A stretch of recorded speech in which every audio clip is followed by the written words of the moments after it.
for every human on Earth. And it's really just a function of at what point and at what point of value. I've heard you talking about the moon a lot. What's happening with the moon? The moon, I think, so one of the things that I think AI unlocks is the ability to do really complex projects. People think about AI as like, hey, I'm going to replace labor. Like the accountant's job is going to go away. And we're all kind of swirling our heads around, what are we going to do with the accountant's job's going away? And, we could use the automobile and the horse buggy driver analogy. People were worried about the horse buggy jobs going away. And who's going to breed the horses? Who's going to take care of the horses? All the horse stables are going to go away. And then when the car came around, there was auto mechanics and there were the highway system, and then motels popped up, and then gas stations popped up, and then coffee houses popped up on the highways, and new towns emerged on the highways because you could get to them. And suddenly the automobile unlocked industries we didn't contemplate, right? It's several degrees away, several steps away from the initial problem that you're thinking about, which is the horse companies dying and the horse jobs going away. So I think that's kind of like an important thing to note. And before I get to the moon, I'll just say this one point. I think physical AI or robotics is really going to be an unlock for people. People think it's like the companies, the corporations will have all the robots, and the corporations will replace all the people. But why can't everyone have a robot? Meaning, why can't someone put a robot in their garage? And this robot can do anything. It works 24 hours a day. That robot's now your employee.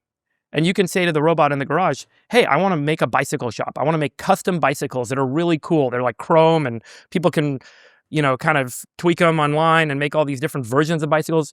And then the robot will build the bicycle. So you can stand up a Shopify store or an Etsy store or whatever, sell bicycles, and your robot will make them for you. You don't even have to know how to make bicycles. The robot will order all the parts. It'll order all the machinery it needs. It'll run the robot bike shop in your garage, and it'll make bikes, and it'll package them up and ship them out for you. When you think about it in that context, which is that this... Yeah, this is crazy. A robot in your garage that builds custom bikes while you sleep. That's not science fiction anymore. This is the Shopify moment for physical goods. The fusion of technology enables everyone to get value from it. So everyone will have a robot. Everyone will be able to have a small business. It's like, imagine back in the day, 20, 30 years ago, if you told people, hey, everyone can have an Etsy store. Now all of the knitting you're doing at home, you can sell and you can make 50 grand a year. No one would have believed you. But it's like, now you can do that. Have you seen these arm farms in India? No. Jared, pull up that video I sent you about robots needing a human body. Inside the race to train AI robots how to act human in the real world. I traveled to southern India to document the rise of AI arm farms, where young engineers strap GoPros to their foreheads and fold laundry or pack boxes to teach humanoid robots how to do chores. So people are getting paid to do normal shit. Here it is. And then the robot learns? Yeah. So this is the same thing that happened with Tesla's full self-driving. Right. That they take the best... this doesn't strike me as the best folding I've ever seen.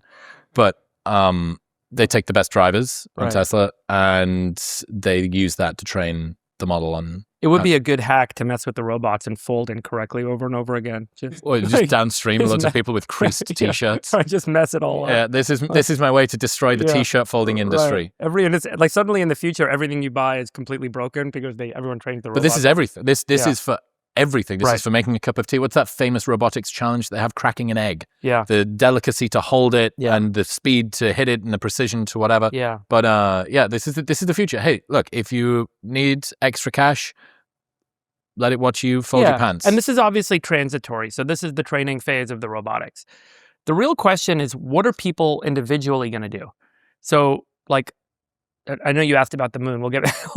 That's fine. Because there was also that Anthropic report that just got released. Yeah. Right, looking at which jobs are going to be popped first by AI, and that doesn't even include robotics.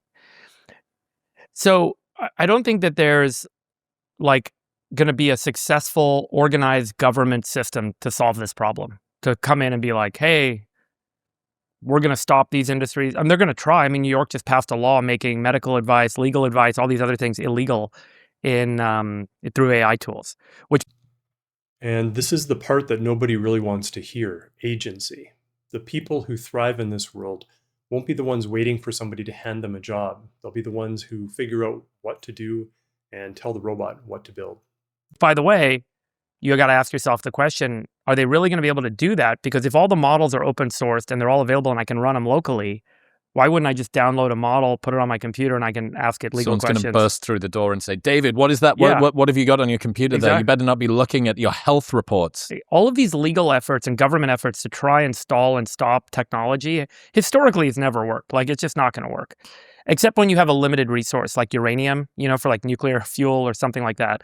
But for like something like this, which is self-replicating, it's software, it can go anywhere, it can be anywhere, it can fill any space, it's knowledge work, it's going to be very hard to stop it. So the real question, and this is going to be transitory for now, but the real question is going to be which of the humans that are folding t-shirts today are going to have the spark in their brain that's going to say, I should buy 5 robots and run my own t-shirt folding business. That's this challenge that I think humanity faces in this next evolution. We can talk about transhumanism too, which I think is going to be a forced adaptation, but particularly it's about agency. Taking ownership for how do you engage the future versus waiting for someone to tell you what to do next. That's going to be a change of kind, not just a difference of degree, I think, that previously if you were someone who was mucking the horses in the streets of Manhattan, that job goes away, but there's a new business that comes up and your friend decides to go and work there. The agency of I am enough of a self-starter with the sovereignty and the determination to go and do this thing, that does feel like the bar is being raised and some people are going to fall below that bar. I don't know if that's true, because I do think every human has...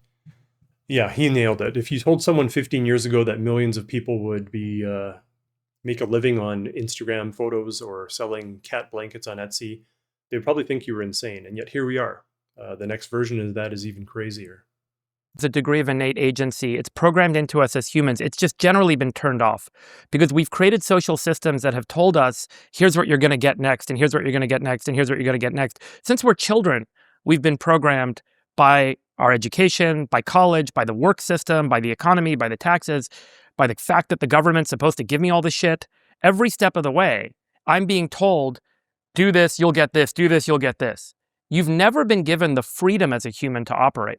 And I think this is fundamentally true with social systems we've created, government systems, financial systems, everything. We've been very severely limited as people. I think one example that speaks positively to my point is what's happened with people making money on TikTok and Instagram and Shopify and Etsy. If you told someone, pick the time frame, 15 years ago, that X number of millions of Americans would be making, on average, tens of thousands of dollars a year doing the things they're doing, posting photos of themselves in bikinis and at historic monuments on Instagram with a sports drink or whatever next to them, or people were making money podcasting like at the scale that they are today. You're the prime example. Or people were making money selling home goods and making $300,000 a year selling their custom cat blankets, or pick these things. You would have never believed it, but every person has that in them. Every person has that capacity in them to do something unique, to do something special, to take agency if they're given the right space to do it.